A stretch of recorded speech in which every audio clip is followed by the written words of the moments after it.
mão para gente poder. Os objetivos são mencionados como instrumentos de Castigo. Está em hebraico, tá?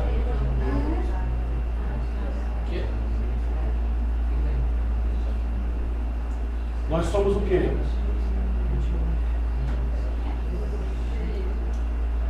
Hein, gente? Igreja. Mas nós somos o quê? Da linhagem hebraica? Não. Nós somos o quê? Gentios. Só se tiver alguém aqui, né? Eu estou tentando me ligar aqui, né? Mas. Eu estou sofrendo bullying nessa sala de aula. Olha, eu estou de dieta. Cheguei hoje, tinha um bocado de comida para tudo quanto é lugar. Eu estou fugindo para lá e para cá, fugindo para lá e para cá. Então, quer? Entrei aqui, tinha 2 sacões de batata desse tamanho. Ah, não, é pequenininho? Ô, pequenininho?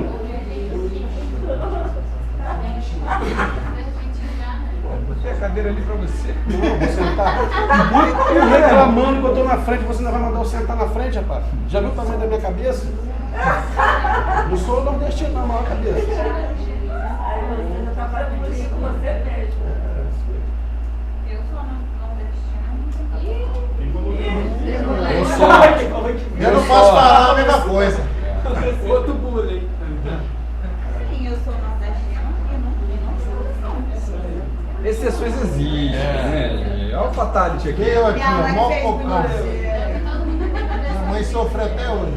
Ninguém acredita que eu sou. Minha mãe tem cuidadinho, manhã. Manhã lá embaixo. Você é Você acha que não era? Daqui a pouco vai falar que eu estou fazendo bullying também com o povo do norte. Aí não dá problema isso. Tudo agora é bullying, tudo pode agora é bullying. A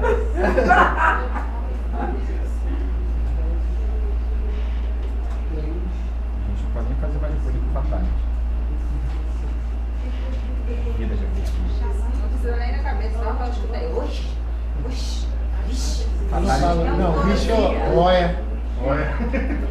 Às vezes eu solto assim. Fatality é carioca. Para carioca. É carioca. De onde? Da Pijuca. Vamos lá, gente. Joninha, cadê o Fatality? Foi fazer uma oia. Que merda essa de oia, rapaz? Ai, que coisa que ela fala. Foi fazer uma Aí eu falo assim,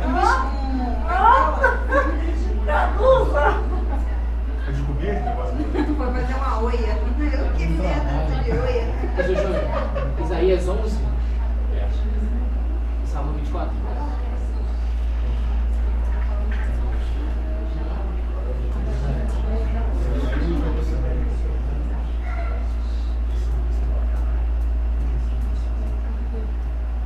Isaías 53, né? Isaías 53? Sim, senhora.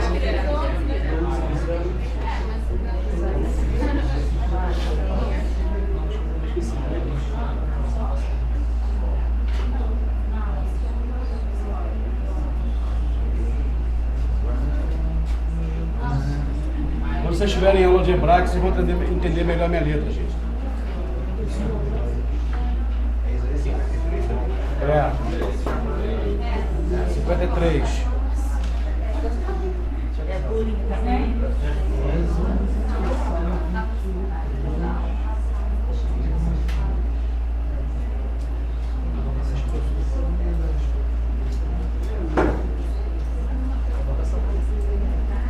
Tirar foto minha eu vou cobrar, hein?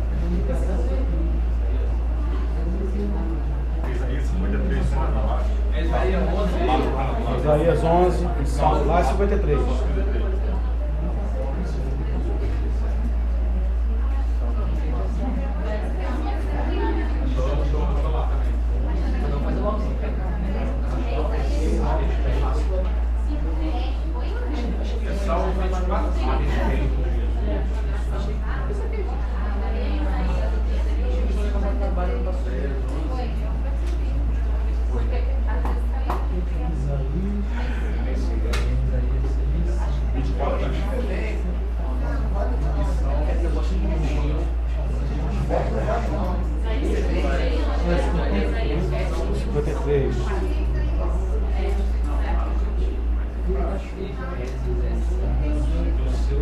Amém, gente? Bora.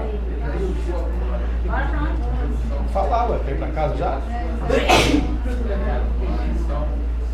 Isaías, Jesus.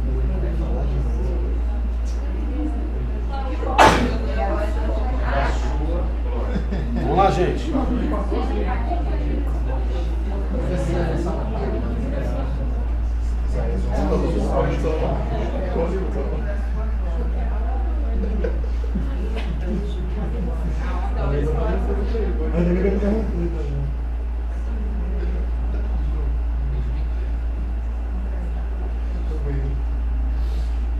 Bem, livros proféticos, né? Os profetas, eles foram homens de Deus chamados com a vocação de anunciarem a vontade do Senhor ao seu povo. Aí a menina que me perguntou assim, isso o que é dom, chamado? Sim, porque ela falou, não existe escola de profetas. Realmente não existe escola de profeta, né, gente? Se existe isso por aí, corre que não tá meio doido, né? Tá? Escola de profeta é meio complicado. O profeta de Deus, ele tem que ser vocacionado, né? Ele tem que ser chamado por Deus. Isso em qualquer chamado nosso, na nossa vida, nós temos que ter um chamado de Deus, né? Ninguém pode se intitular ser, escolher ser, porque numa hora vai dar problema, né? Então aqui tem a vocação, tem um chamado de Deus. Eles foram reavivalistas e grandes patriotas. Isso aqui é muito importante você entender. O que é reavivalista? A função deles era sempre o quê? Está trazendo o que para o povo? Trazendo vida, trazendo um reavivamento, anunciando a vontade de Deus, as alianças que Deus tinha. A gente vai ter que colocar aqui, vou colocar as alianças para vocês. E eram patriotas, tá? Eles defendiam o seu povo, eles falavam, nem que fosse para castigo, para chamar a atenção, mas eles defendiam Israel como uma nação escolhida por Deus. Amém? Isso aí eles levavam muito a sério. Tá? Porque Deus tem esse propósito. Quando eu coloquei aqui gentios aqui, esses gentios aqui eram babilônicos, assírios, né, os povos persas, que Deus permitiu, que Deus usou como um castigo, como um instrumento de castigo para Israel. Tá? Deus permitiu que eles viessem com mão forte lá, destruíssem tudo, permitia tudo. Aí você pergunta assim, poxa, até o templo Deus permitiu? Sim, porque o templo era construído por mão de quem? Por mão de homens. O que adianta construir um templo se você sabe que Deus não vai habitar no templo? Deus habita em quem? Hoje Deus está habitando em quem? Hã? Através de quem? Então eu posso fazer uma pergunta para vocês. Vocês são patriotas da onde? Hã? Do reino de Deus. Como é que você vai defender isso? Pela fé. Não é? Você tem que defender a sua fé. Então eu creio que nosso meio tem profetas aqui no nosso meio. A igreja hoje ela tem uma função profética. Tem ou não tem? Qual é a nossa função profética? Anunciar o Evangelho. As boas novas do Senhor. Nós anunciamos a vinda de Cristo. A igreja tem a função de anunciar a vinda do Cordeiro, a vinda do Cristo. Amém? Que vai vir resgatar, buscar o que estava perdido, né? E vida se converter em salvação. A prioridade de Deus na nossa vida não é fazer da gente pastor, presbítero, evangelista, ministro, cantor, levita, nada disso. A prioridade de Deus na nossa vida é salvar. Amém? Isso é salvar. Tem aquela passagem na Bíblia do Novo Testamento que quando eles descem um paralítico, está em Marcos, eu não me recordo o capítulo 5, que eles descem um paralítico pelo telhado, não tem? Vocês já ouviram falar dessa passagem? Sim. Graças a Deus. Né? Qual foi a primeira coisa que Jesus fez? Foi curar ou foi declarar salvação? Hã? Declarar salvação. Porque essa é a prioridade de Deus na nossa vida. O ministério, a função que cada um vai exercer no corpo físico da igreja, porque o corpo espiritual somos nós, amém? Mas no corpo físico da igreja, isso aí depende do chamado e do talento, do dom que Deus dá para cada um. Amém? Deus dá um talento para um cantar e para o outro não. Ele pode até ter vontade de cantar, mas ele não tem esse chamado. Não é? Uns têm chamado para mestre, outros para ser doutor, para ser ensinador, para ser levita. Cada um tem um chamado. Mas a prioridade de Deus na nossa vida é salvação. Amém? Independentemente se o cara, vamos supor, sofreu um acidente, Mas se naquele último instante ele reconhecer que Deus é o único e suficiente na vida dele, a prioridade é salvar aquela vida, aquela alma ser salva. Não ele questão dele viver no nosso meio. Eu sei que é difícil até para algumas vezes a gente entender isso, ainda mais quando a gente perde alguém que a gente gosta, né? Poxa, mas foi embora. Mas a prioridade de Deus é salvar. Então por isso que nós, a igreja, ela exerce o papel profético. Nós temos a finalidade aqui na terra de anunciar as boas novas do Senhor. A igreja não está aqui na terra para julgar ninguém. Amém? Nós não estamos aqui para definir quem é ou quem não é. Nós estamos aqui para pregar, para profetizar, lançar, essa palavra profética. Então nós temos que ser os grandes patriotas do último tempo. Amém? A Bíblia diz que nós somos embaixadores de Cristo. O embaixador, ele representa uma nação dentro de outra nação. Então quando nós recebemos a salvação, o dom de Deus da salvação, a graça de Deus, nós passamos a ser herdeiros, co-herdeiros da graça de Deus. Nós somos pertencentes ao reino de Deus. Então a nossa função aqui, nós somos peregrinos nessa terra. Você concorda comigo? A nossa função é profetizar a vinda do Messias, anunciar a salvação. Então eles foram reavivalistas, tá? Sempre estavam exercendo esse papel de estar reavivando o povo, chamando o povo à obediência, decretando o juízo de Deus, aceitar o juízo de Deus como bom grado, porque existe o erro, existe o pecado, e Deus não negocia pecado, gente. Amém? Deus não negocia pecado. Deus perdoa pecado, mas consequência a gente paga. Todos concordam com isso? Amém. Então eles eram reavivalistas e grandes patriotas. As suas palavras, eu estou dando aqui no contexto geral de todos os profetas, tá? Antes da gente falar de cada um. As suas palavras, elas encorajaram, elas fortaleceram, elas trouxeram vitórias nas guerras, tá? Um profeta ia lá e dava uma palavra de exortação, ó, confia porque Deus está com a gente, Deus vai dar vitória, tá? Ou então não vai para a guerra porque senão a gente vai perder, né? Eles encorajavam os reis, os soldados, fortaleciam o povo, exortaram reis. Exortar é encorajar? Não. Esse exortar aqui é chamar a atenção, tá? A Bíblia diz que a gente tem que exortar com amor. Você não vai chegar para a pessoa e falar assim, ó, tu está pecado ali. Não, tu vai exortar com amor. Meu irmão, Jesus te ama, se arrepende do seu pecado. Nós estamos exortando, chamando essa pessoa de volta para a presença de Deus. Então esses profetas exortaram reis e sacerdotes e gente simples do povo.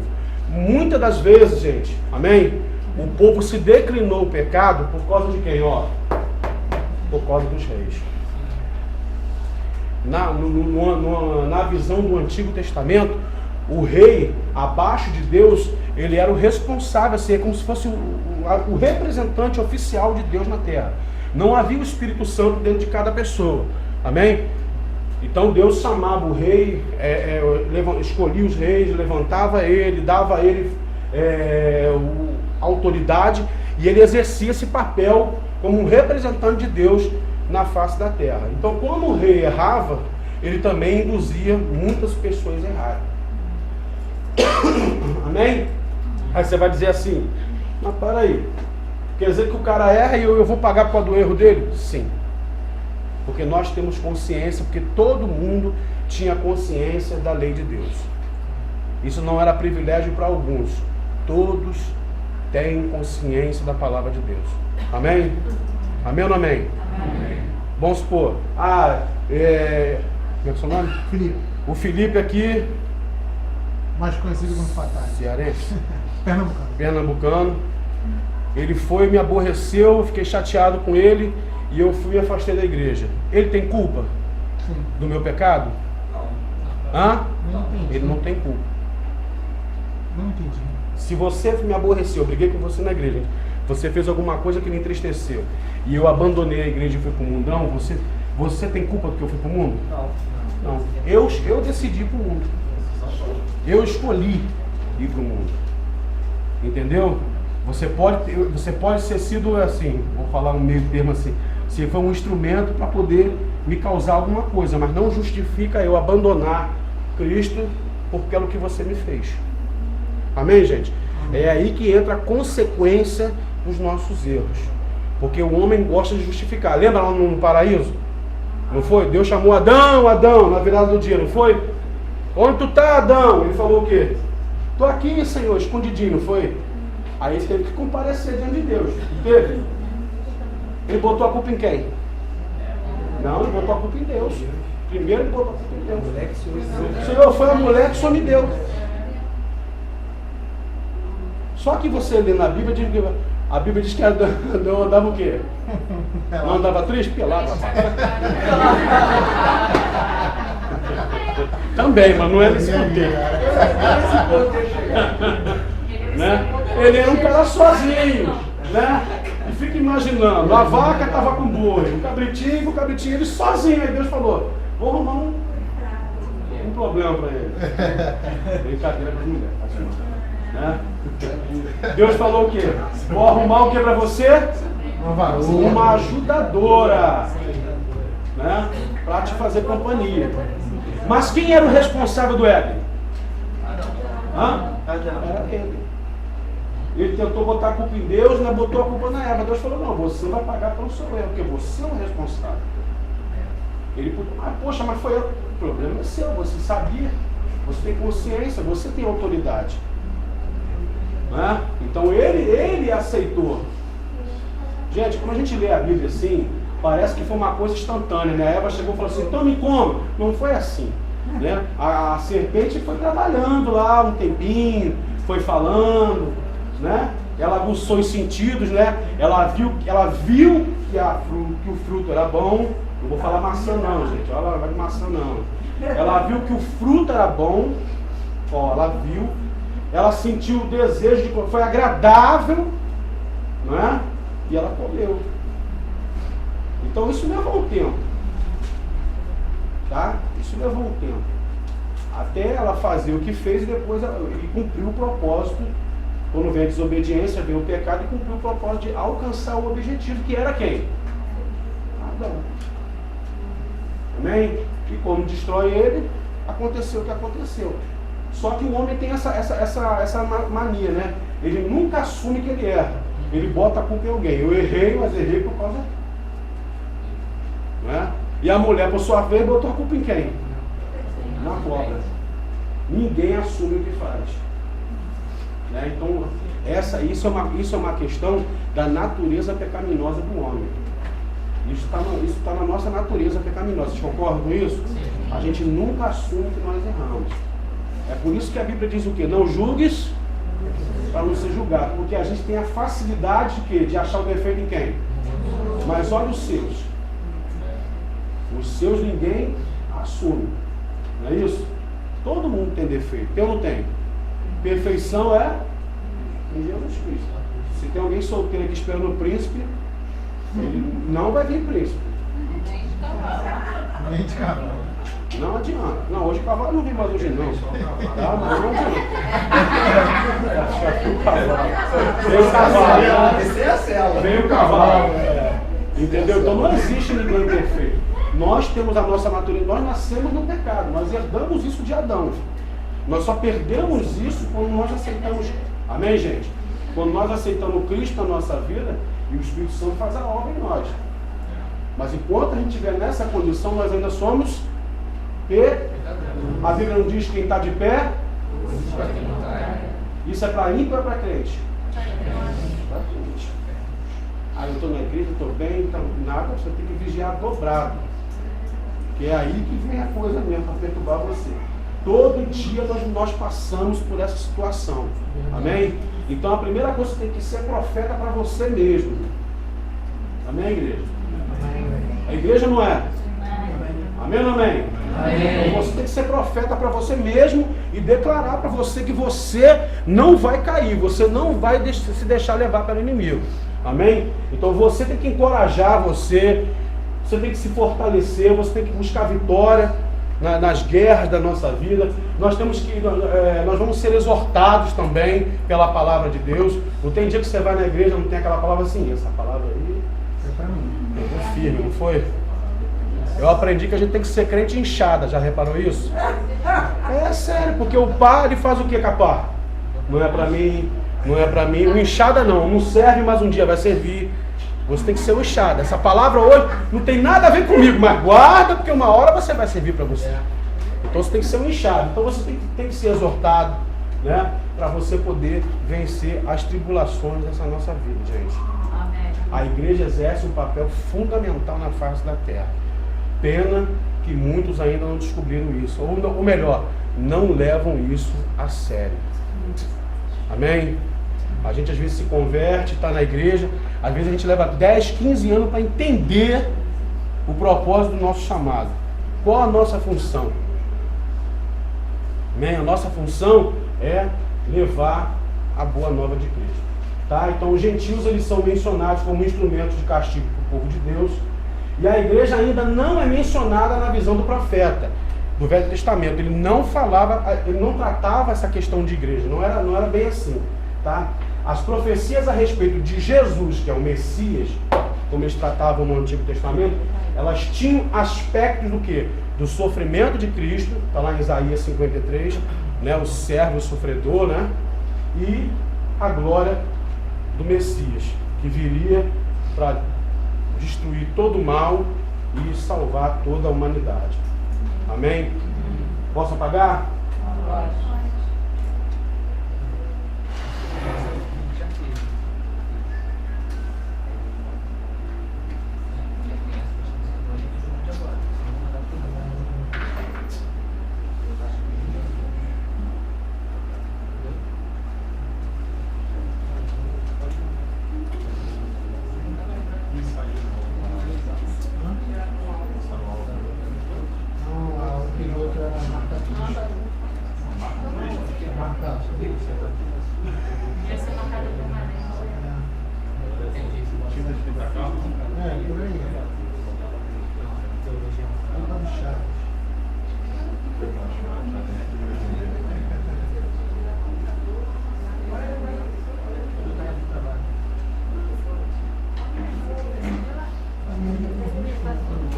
Haviam as alianças, ó. As alianças do povo de Israel. Primeiro, a aliança, isso é na época dos profetas, tá? Abraâmica.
Davídica.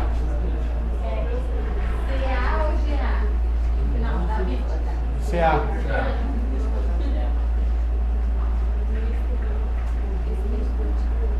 Essas alianças aqui, gente, é do Antigo Testamento, que desde o início de tudo, né? Então teve a aliança abraâmica, que foi a bênção de Deus e a terra que Deus deu a Abraão, né? O cumprimento da promessa de Deus.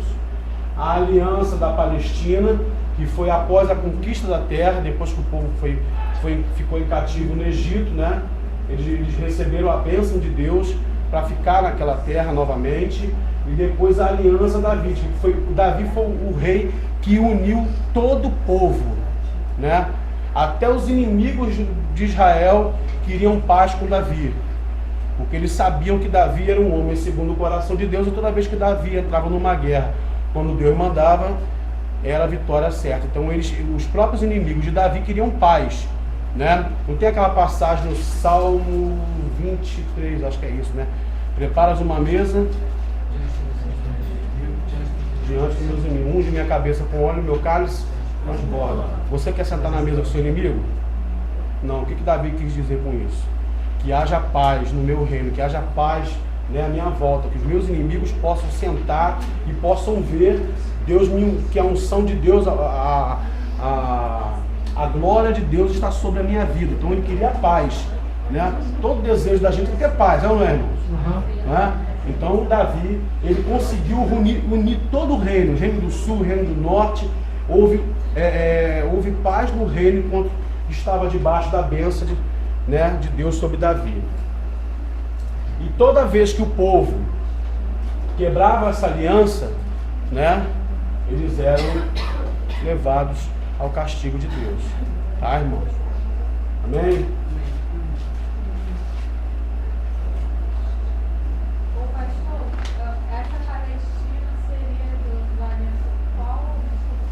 Essa Palestina, toda aquela área ali de Israel, toda aquela área que a gente fala Palestina ali, até hoje também. Você sabe que hoje a briga lá é por causa do morro, né? Sabe que é por causa disso, né? Que os muçulmanos tomaram, destruíram o templo e construíram uma mesquita. Onde está a mesquita lá, que é a mesquita de Omar, ali era o templo de Salomão. Então assim, vocês vão ter uma escatologia. Na aula de escatologia vai ensinar isso a vocês, que o anticristo, a visão que o anticristo que a gente tem na Bíblia do anticristo, é que ele vai vir, ele vai se fazer dizer o que ele é, como se fosse o Cristo, e ele vai destruir aquela mesquita e vai construir o templo para ele se assentar no trono. Quando ele tiver o domínio tudo, sentar no trono, ele vai se declarar que ele realmente é para que ele veio, né? Mas tudo isso tem a permissão de Deus, né? Para subjugar o homem, né? Mas nós não vamos estar ali, pelo menos eu creio, né? Tem 3 visões de arrebatamento, né? A igreja, ó, vai dar linha na pipa antes disso tudo aí, né? O arrebatamento vai ser antes do milênio. Eu, pelo menos, defendo essa causa. Nós não vamos passar pela grande tribulação. Concorda ou não? Sim. Não estou fazendo a cabeça de ninguém não, pelo amor de Deus. Quando vocês for estudar, vocês vão... São 3 linhas, tá? Tem a antes do arrebatamento, tem a antes do milênio, tem a durante o milênio e tem após o milênio. Eu prefiro... Existe uma quarta. Existe uma quarta. Eu já vi gente ensinando uma quarta que é a milênio. Sim. E é que nós já estamos passando por... Sim, mas isso aí eu não creio. Está crescendo, eu conheço muitos pastores de... Eu creio que enquanto nós, igrejas, estivermos na face da terra e o Espírito Santo estiver na nossa vida, o anticristo não vai se manifestar. Eu creio nisso. Enquanto nós dobrarmos o nosso joelho e estivermos orando, meu amigo, muita coisa Deus vai fazer na face da terra ainda. Agora, quando a igreja não estiver mais aqui, aí quem vai pregar depois são os judeus que vão reconhecer. Eu estou dando até aula de escatologia, misericórdia, né? Os judeus vão reconhecer que Jesus era o Messias, eles rejeitaram, eles vão se arrepender, que é o arrependimento genuíno, né, deles, e eles vão se arrepender, vão clamar e vão anunciar a vinda do Messias. E quando Jesus vier, eles, né, vão receber a promessa deles, porque eles são herdeiros da promessa. Amém ou não amém? Amém. Tá, gente? Tem bênção, tem promessas na Bíblia que são só para eles. Tá? Porque eles são um povo escolhido por Deus. Tá? Então, a descendência deles, o desejo de todo judeu, quando começar essa situação, eles vão se voltar os olhos para Israel. Muita gente vai voltar para lá. Tá? E assim, se prega que Jesus volta lá em Israel, lá em Jerusalém. E assim, é onde ele vai começar, né, o milênio do reino de Cristo na face da terra. Amém? Nós seremos arrebatados, passaremos pelo tribunal do Cordeiro, não para efeito de julgamento, mas para efeito de galardão. Como diz lá em Apocalipse, vamos receber a pedrinha branca, com o nosso novo nome, né? Amém ou não amém? Amém. Depois vamos passar pelas bodas, que é o casamento. Vamos deixar de ser noiva para ser esposa de Cristo, a igreja. E depois a gente volta com ele para pisar onde? Naquela coisa lá, né? Aí nós voltamos para triunfar com Cristo e governar com ele na face da terra. Amém? Isso aí só a escatologia que vocês vão ter isso. Anota aí, gente.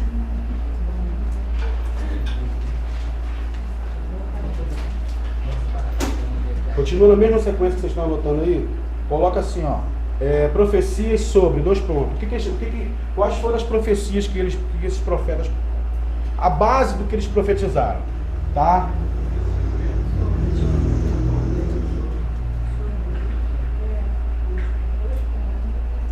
Pode falar? Coloca na linha de baixo, um tracinho, coloca assim: a grandeza nacional.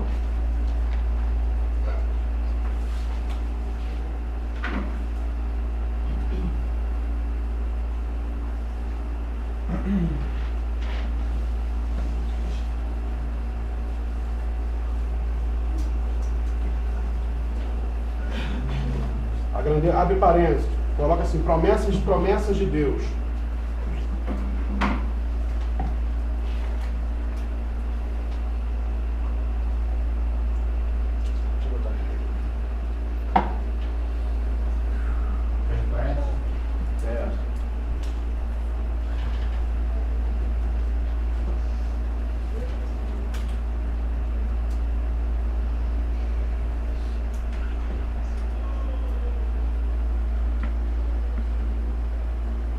Desobediência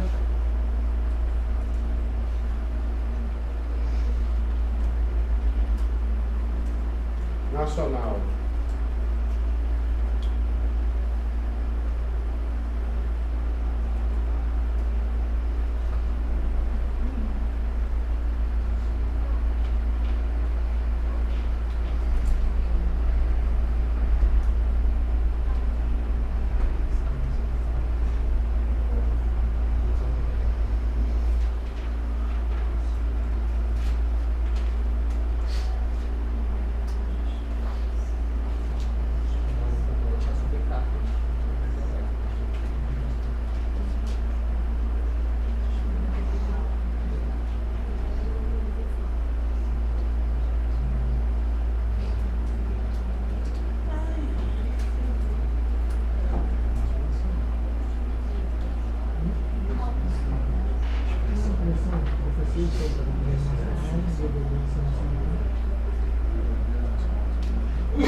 Grandeza nacional. Isso aqui foi assim, uma base do que foi o que os profetas profetizaram, né? A grandeza nacional e as promessas de Deus, né?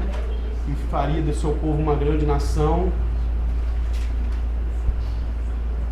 A data, se eu não me recordo, agora eu não me recordo a data que foi quando foi estabelecido Israel como uma nação.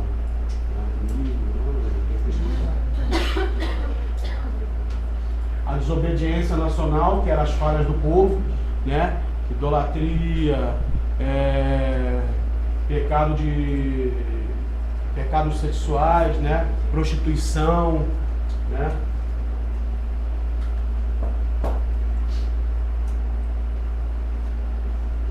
A dispersão mundial, que é a consequência do pecado, né? Por causa do pecado, o povo foi disperso da sua terra. Oi? Foram levados aonde que era a Babilônia, era onde tinha a Torre de Babel, né? Foram levados cativo para a Babilônia no mais ou menos 72 anos, né? Que é o período da contagem de cada sábado, cada ano sabático não guardado, né? Por causa do pecado, não desobedecer a Deus. Então Deus somou isso tudo, foi o tempo que eles ficaram 70 anos no cativeiro, né? E a bênção mundial, que através do Messias de Israel, quer dizer, a vinda de Cristo, o Senhor ia reunir todo o seu povo. Gente, o que mais a gente vê isso tudo assim, que assim, pelo menos que chama a minha atenção, não sei se vocês observam isso, é que Deus ele nunca abriu mão do seu povo, né? Deus sempre se revelou, Deus sempre se revela como aquele que ama esse povo, que ainda está disposto a perdoar, a fazer desse povo ser uma grande nação, a defender, a suprir todas as necessidades. Na história você vê que o povo sempre tinha o declínio, sempre caindo no mesmo pecado. O povo sempre caía nas mesmas coisas, que era imoralidade sexual, idolatria, né? O povo sempre caía nas mesmas coisas. Então, gente, você vê, o povo de Israel gostava muito de se misturar com as outras nações. Um exemplo, na Terra Prometida, quando Josué conquistou uma parte da terra, e ele chegou e reuniu todo o povo, ele falou assim, ó, agora chegou a vez de vocês decidem, porque eu e minha casa vamos servir ao Senhor. Ainda existia um remanescente de povos no meio da terra, que a obrigação desse povo era expulsar. O que eles fizeram?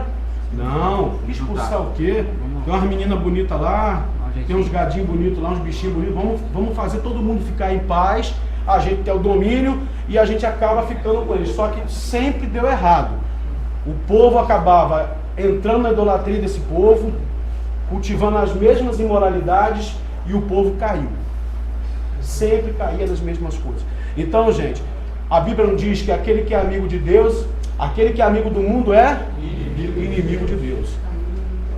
Amém, gente? Quando eu falo mundo, as pessoas falam uma coisa muito errada. Eu não estou aqui para ensinar uso e costume. Isso aí é de cada denominação, de cada igreja. Né? Isso aí, cada um depende de cada um. O que você tem na sua mente, o que significa ordem, decência, é o que você vai regar a sua vida de acordo com a palavra. Amém? A Bíblia não diz que você tem que botar isso, botar uma calça, botar uma saia. A Bíblia não fala isso. Isso é costume do homem. O homem impôs isso para impor uma regra para os homens obedecerem. Amém? Doutrina é a palavra. Amém? E a única coisa que a Bíblia nos ensina em questão de doutrina é obediência. Amém, gente? Então não tem como negociar com as coisas do mundo. Nós estamos vindo aí, tá gravando, né, cara? Falando isso aqui, mas tá chegando aí umas festas meio doidas aí, né? E nós sabemos que aquilo ali, pelo menos eu acho, né? Que aquilo ali pra gente não é o nosso ambiente. Não é? Nós sabemos que aquilo ali não é o nosso ambiente. Então qual é a nossa consciência como servos de Deus? Né? Nós temos que guardar a nossa mente o quê? Dessas coisas. Então não adianta assim, eu não vou para lá, mas fico vendo na televisão. Até de manhã, né? Vai. Manda orar até de manhã. Manda virar a noite orando. Salgueiro vai te falar 5 da manhã, Mangueira esperando. Então, entendeu, gente? E eu estou usando esse exemplo, mas isso tem outros tipos de coisas que pra gente não dá certo. Amém? Nós não somos melhores do que ninguém. Nós somos pecadores ainda, amém? A grande questão é, nós estamos livres do pecado. O pecado na nossa vida tem que ser acidente. Não é? Um acidente e se arrepender, porque remorso também não adianta nada. Quem tem remorso faz de novo. Eu não devia ter feito isso, mas depois a situação arma de novo, ele cai na mesma coisa. Arrependimento é, pequei, errei, vou logo voltar a me consertar. Vou para os pés do Senhor, para me arrepender e receber o perdão dele. Amém? Então nós com o nosso bom entendimento do que a palavra nos ensina, não tem negociação com o mundo para a gente. Então, gente, eu sempre costumo dizer isso, né? Você tropeça em pedra grande? Não. Você só tropeça em quê? Em pedras. E é nas pequenas coisas que a gente, na nossa vida, que a gente vai ver no dia a dia, é que se a gente não tomar cuidado, são nessas pequenas coisas que a gente acaba perdendo a essência, da promessa de Deus na nossa vida. Porque pedra grande você desvia dela, concorda? Tem gente que ainda acha que aquela coisinha vem de chifre e rabo é vermelho. Está muito enganado. Né? Isso aí é fantasia de carnaval. É o Disney. Né? É o Disney, né? Então, quer dizer, ele sabe muito bem, ele é um grande estrategista, é um grande, como a Bíblia mesmo diz, ele é um enganador, pai da mentira, não é isso? E ele faz isso muito bem porque ele é propício dele, desde o início da fundação do mundo, que ele vive fazendo isso. Tá? Isso é o trabalho dele. Então não brinque, como eu sempre costumo falar, não brinque com essas coisas. Não ande no limite, né, do pecado.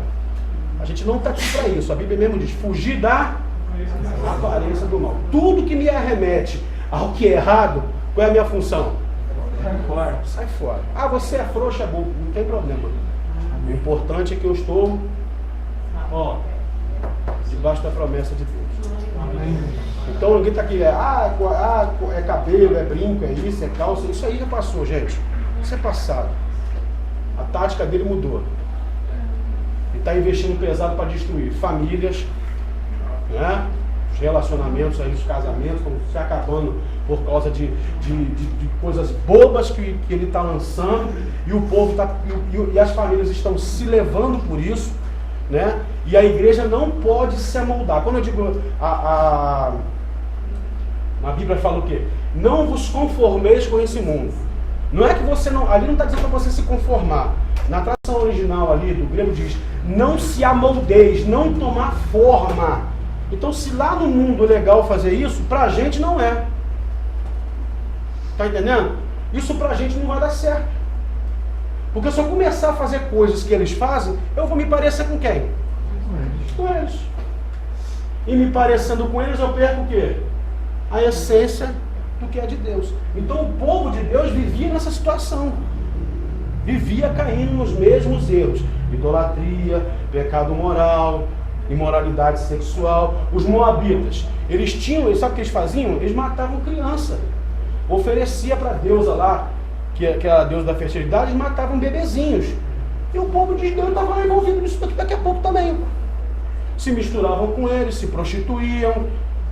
Tá? Então, Deus, ele não se agradava disso. A vontade de Deus, quando Deus mandou o dilúvio, Deus não, ele não é porque ele não deixou de amar o homem, tanto que ele amou o homem que ele preservou lá o camarada lá que sofre com seus filhos. A ideia de Deus é fazer o quê? Estou dando mais uma oportunidade, mais uma chance, né? Para começar a fazer o que é certo. E Deus estabeleceu uma aliança. Ele falou, não vou mais destruir, mas eu vou providenciar o quê? A aliança. E a aliança é Cristo. Então, a bênção mundial através do Messias. Diz lá João 1,12. A todos quantos o receberam, amém? Deu-lhes o poder de serem feitos filhos de Deus. O Filho de Deus, ele não é gerado por uma consequência humana, por uma falha humana, por um descuido humano. Tá? O Filho de Deus foi gerado com poder. Deus agiu através do poder no ventre de Maria e gerou Jesus. Amém? Ele é um unigênito, um único filho que Deus gerou foi Jesus. Amém? Pra gente, ele é o nosso primogênito, porque ele é o nosso irmão mais velho. Amém? Então, a nossa referência de bom filho é Jesus. De um bom homem, é Jesus. De um homem cumpridor dos seus deveres, é Jesus. A nossa referência é Ele, porque Deus estabeleceu essa aliança. Porque através dele, Deus ia fazer o quê? Trazer a bênção mundial, a salvação do mundo. Tanto que os judeus, naquela época de Cristo, eles não se davam com os samaritanos, não é? Eles chamavam de cão gentil. Eles não aceitavam. E Jesus, ele bateu firme com isso, porque a vontade de Deus é que se alguém crer pela fé que ele era o Cristo, recebia a salvação. Então, e você vê que as maiores demonstrações de fé, Jesus sempre falou que estava no meio do povo dele? Não. O centurião, ele era o quê? Romano. E Jesus falou o que para ele? Nunca havia uma fé tão grande como essa em Israel. Nem no povo dele, na descendência dele, ele viu uma fé tão grande como a de um homem estrangeiro. Então, se nós estamos aqui hoje, foi porque nós cremos pela fé. Então, nós recebemos o poder de sermos feitos filhos. Aqui está cheio de filho de Deus aqui dentro. Amém ou não amém, gente? Amém. Nós somos filhos de Deus. Nós recebemos esse poder. Isso vem de Deus. Isso a gente não precisa de um papel para dizer, de uma carteirinha de igreja, de placa de denominação. Isso é o Espírito Santo de Deus que está colocado dentro de nós, que faz a gente ter poder para ser filho de Deus. O Espírito Santo de Deus, ele é um agente ajudador. Não é para você pregar, claro que ele ajuda. Não é para você exercer dom, claro, ele está ali para isso. Mas a finalidade do Espírito Santo de Deus é fazer você entender que você é filho de Deus. Essa é a função dele. Ele vai estar sempre mostrando para você que você é filho de Deus. Aí você fala assim, eu não sou digno, eu não mereço. Não fale isso. Você está rejeitando. Merecer, a gente não merecia mesmo, mas ele nos amou, nos escolheu e nos deu poder para sermos filhos de Deus. Então, o dia que nós, como igreja, reconhecermos isso na nossa vida, o que nós somos de verdade, nós não somos um bando de gente que, como muitos pensam, que se reúne num prédio, numa sala, numa casa e fica lá tocando violão, cantando e batendo palma. Nós não somos um grupo de pessoas. Nós somos filhos de Deus. Diz lá no Salmo 103, ele erga lá o necessitado do montouro. O que é um montouro? É um monte de coisa que não vale nada. E faz a gente se assentar entre os príncipes do seu povo. O dia que a igreja tomar ciência do que ela é, a gente vai arrebentar com as coisas desse mundo aí. A gente vai passar a louvar melhor, a orar melhor, a pregar melhor. Amém? Hoje em dia a gente vê muitas pessoas usando tanta coisa para pregar a palavra. Jesus não usava nada. Jesus usava um barquinho, uma pedra, sentava no chão e fazia miséria quando abria a boca. Hoje em dia, para pregar eu preciso disso, eu preciso daquilo. Para com isso. Você precisa ter Jesus na sua vida. Aí você vai abrir sua boca aonde você estiver, na academia, na escola, na faculdade, dentro do ônibus, aonde você estiver, você vai ser uma bomba para arrebentar com o inferno. Não deixa eu me empolgar, não. Daqui a pouco eu estou voando aí na sala. Mas essa é a realidade nossa, gente. A gente está aqui reunido, como o pastor João falou aqui naquele aulão que teve aqui, né? Essa é a realidade. Vocês estão aqui para poder ser ministro de Deus. Mas não é, você é um ministro, você é pastor. Não, você não vai ser nada, você vai ser crente de verdade. É isso que você tem que ser, crente de verdade. Você tem que ser patriota, que a gente falou aqui, igual o profeta. Eu sou filho de Deus. Não é, o problema é seu, mas eu estou dizendo que eu sou. Você pode não gostar de mim, mas eu sou. Amém? E o Jesus nosso, desse que pintam nas folhas aí, nas fotos de olhinho azul, cabelo de escova. Sai fora disso, meu. Quando você lê o livro do profeta. É sério, quando você lê o livro do profeta Isaías, diz o quê? Ele tinha aparência de homem de dores. O que você acha que é um homem de dor? Olha pra mim.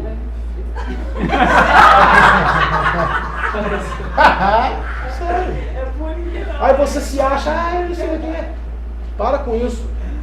Vocês são uma potência na mão de Deus. É só vocês entenderem isso na vida de vocês. O que vocês estão aprendendo hoje aqui, no início dá uma confusão na cabeça da gente, mas depois o Senhor vai colocando no lugar certo. E na hora certa vocês vão usar isso. Então entenda que existem as alianças, né? Existem as promessas de Deus, a grandeza nacional. Essa promessa nós estamos incluídos nela. Amém? Nós estamos incluídos, porque nós fomos enxertados na videira. Nós aceitamos, nós recebemos ele como nosso irmão e recebemos o direito de ser videira. Então essas promessas, a grandeza nacional, somos nós. Nós vamos viver nessa nova Jerusalém. Amém? A desobediência nacional, nós temos que fugir disso. Porque é sobre isso aqui que o anticristo vai governar. Então eu tenho que fugir disso. A consciência do mundo, o que é isso? A praia do diabo? Não. O pé de manga ali é do cão? Não, é de Deus. Mas ele vai dizer que é dele? Não é. A questão é, nós temos que entender que a consciência, a intenção desse mundo está levando para onde? O inferno.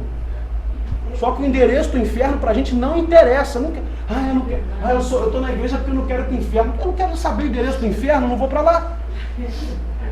Estou mais preocupado com para onde eu vou. E é isso que você tem que se preocupar.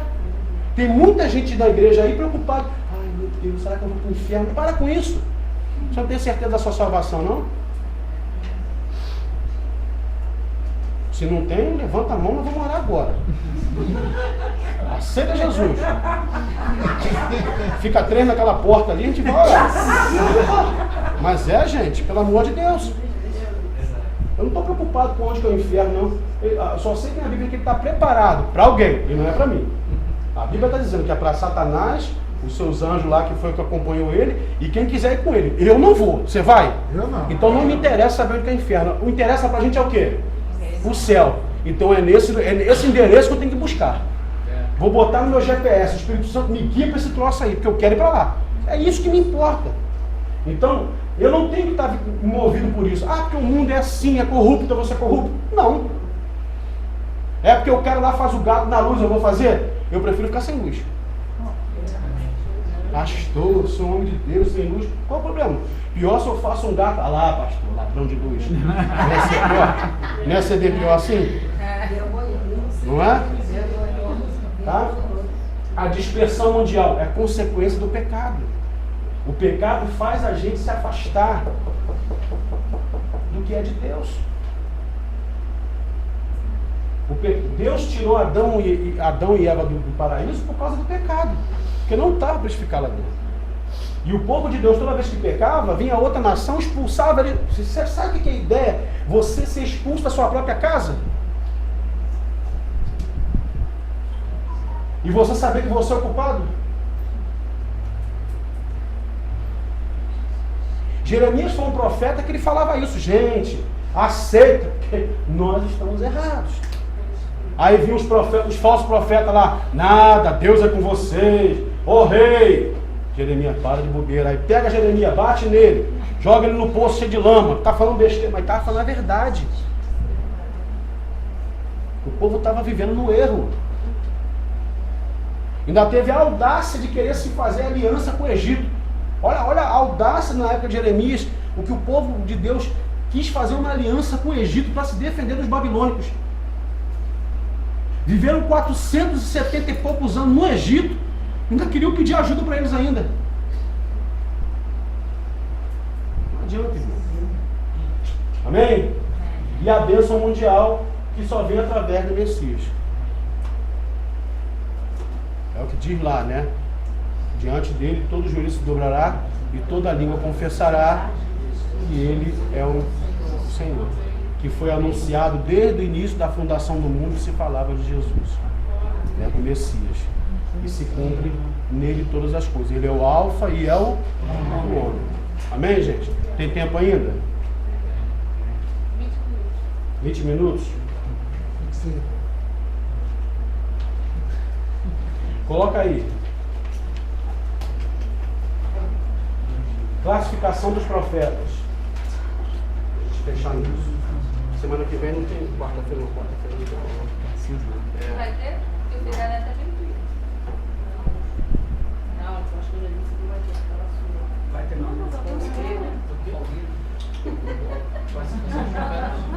Classificação dos profetas. Quando você estiver trabalhando, não faz pra você. Cuidado só com você vai estar lá depois do meio-dia. Mas vai ter aula de Classificação? Classificação dos profetas. Classificação.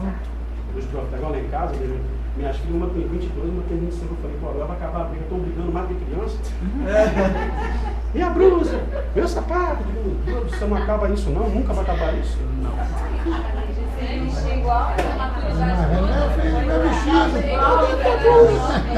Vamos lá, gente, classificação dos profetas, pra gente encerrar. 2 pontos, linha de baixo, dá um tracinho e coloca aí. Pré-exílicos.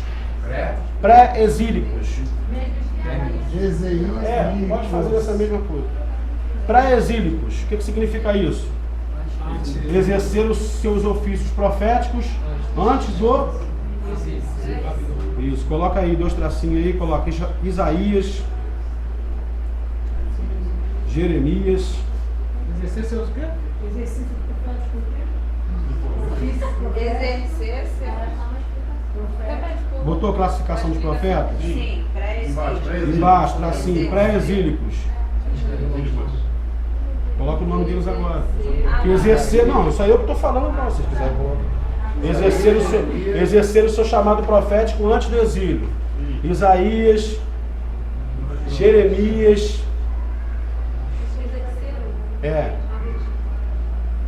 Só, a diferença entre esses 3 em relação à idade, Daniel, Jeremias e Ezequiel, é muito grande assim?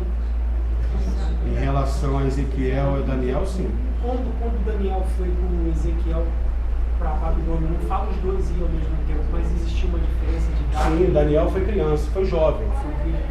E Ezequiel já era um homem já. Isaías, Jeremias, Isaías, Jeremias, Oséias. Oséias. Joséias. Joel. Amós. Oséias, Joel. Amós. Jonas. Miqueias. Naum. Abacuque. E nome para você botar no seu filho: Sofonias. É de sanfona. Sanfonias? Sofonias. Tem um rapaz aqui que chama Amós, conhece? Hã? Um rapaz aqui que chama Amós. Mora na Rua Paraíba. O técnico do telefone da 8 também na mão. Aí esse nome Naamã não é nome, não vem, não, é nome da Bíblia, mas não é um nome do povo de Deus. Naamã era um assírio. É mesmo? É igual Sadraque, Mesaque e Abednego. Foi um nome trocado na Babilônia, não é um nome do povo de Deus. Eu vi ele na mão, foi nome diferente. Israel, Azarias, Ananias. Aí foi mudado o nome para parecer com os babilônios. Entendeu? Daniel não foi trocado, não. Vamos lá. Sofonia, bolinha de baixo. Dá um sofonia, não é sanfona não. Presta atenção. Dá um tracinho ali de baixo, coloca exílicos. Profetizaram no exílio. Ezequiel, Daniel e Obadias. Ezequiel, Daniel e Obadias.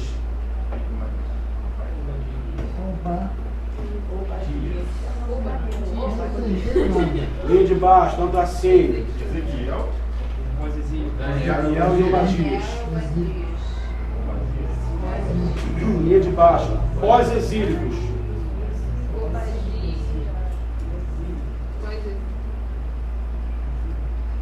Pós-exílicos. Ageu, Zacarias e Malaquias.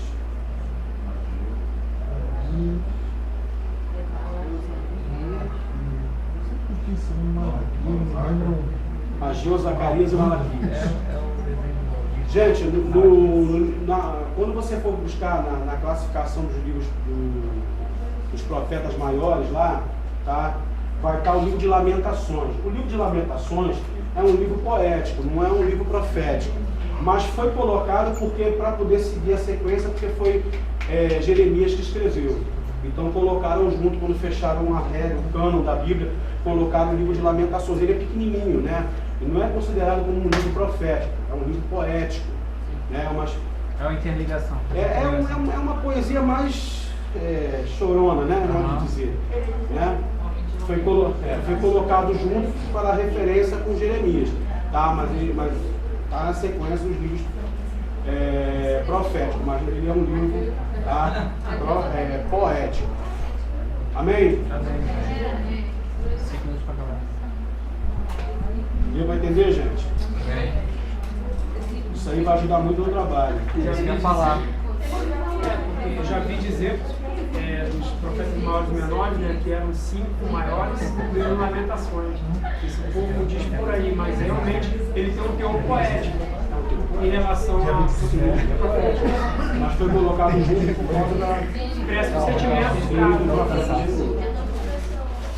Isso aí vai ajudar você no trabalho, fazer o trabalho, tá? Para você entender. Agora, vou falar uma coisa que eu espero que ele vai ficar em casa aí, né? Não vai viajar. Aproveita para ler os profetas aí. No mínimo todos os pés. Os pré-exílios exaltados. Programação, mais profetas, jabazinho, depois Olha só, ela fez uma. Atenção, gente, ela fez uma pergunta interessante. Fala de novo aí. Os pré-exílios exaltavam, os exílios profetizavam e os pré-exílios. É o seguinte. Os pré-exílios também exortavam, também faziam as mesmas coisas que ele colocou para vocês aqui. Exortavam, chamavam, animavam o povo a fazer a mesma coisa. Eles foram homens que Deus levantou antes do exílio, justamente para o povo não cair na desobediência, alertar o povo, chamar a atenção. Eles profetizaram na mesma sequência, mesma situação, né? Exortando, chamando a adoração. No exílio, Deus, ele não. Aí você pensa assim, mas qual é a função do profeta no exílio? Está todo mundo ferrado.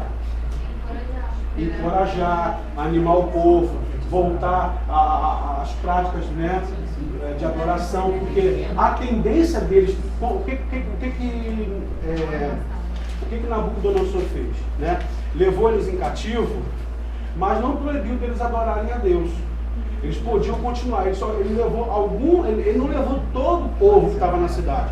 Alguns fugiram antes, alguns ficaram lá. Por exemplo, Jeremias não foi levado em cativo. Ele ficou.